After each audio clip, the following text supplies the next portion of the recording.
Hello everyone, আমি সৃজিতা আর আমার নতুন একটা ভিডিওতে তোমাদেরকে অনেক অনেক ওয়েলকাম। তো সকালবেলায় ঘুম থেকে উঠেই মনে হলো প্রাইজের তাকটা একটু নোংরা হয়ে গেছে, তো এখানটা একটুখানি ভালো করে পরিষ্কার করে প্রাইজগুলো রেখে দিচ্ছি। আর তারপর বিছনাটাও গুছিয়ে নিলাম, আর বাবা তার মধ্যেই নিয়ে চলে এসছে মিষ্টির দোকান থেকে পরোটা। তো সেটা দিয়েই সকালে ব্রেকফাস্টটা কমপ্লিট করার পর চলে এসেছিলাম মামা বাড়িতে। আর এখানে আমার একটা পার্সেলও চলে এসছে, তো খুলে দেখলাম এখানে আছে ল্যাকমের একটা সানস্ক্রিন। আর এই দেখো বিকেলবেলায় আমরা গেছিলাম মসলিনপুর, তো মিয়ামত থেকে মিঠাইয়ের জন্য কেক আনা হয়েছে, পেস্ট্রি আনা হয়েছে, তো মিঠাই এখানে সেটা খুলছে। আর দেখো ওকে কী সুন্দর কিউট লাগছে। এই যে এখানে একটা ম্যাঙ্গো অরেঞ্জ পেস্ট্রি ছিল, সেটা মানে খুবই ভালো খেতে ছিল। তারপরে খাওয়া দাওয়ার পরে এই দেখো এখানে চলছে আদর। ও আমাকে এত ভালোবাসে, তাই এখানে দেখো কীরকম চুমু দিয়েই যাচ্ছে।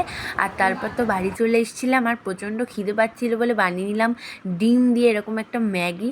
আর আমার এরকম ঝোলঝোল ম্যাগি খুব ভালো লাগে, তো আমি ম্যাগি খেয়ে নিয়ে তারপর বসলাম এই যে এত জামা কাপড় গুছাতে। তো জামা কাপড়গুলো গুছাই, ততক্ষণের জন্য টাটা।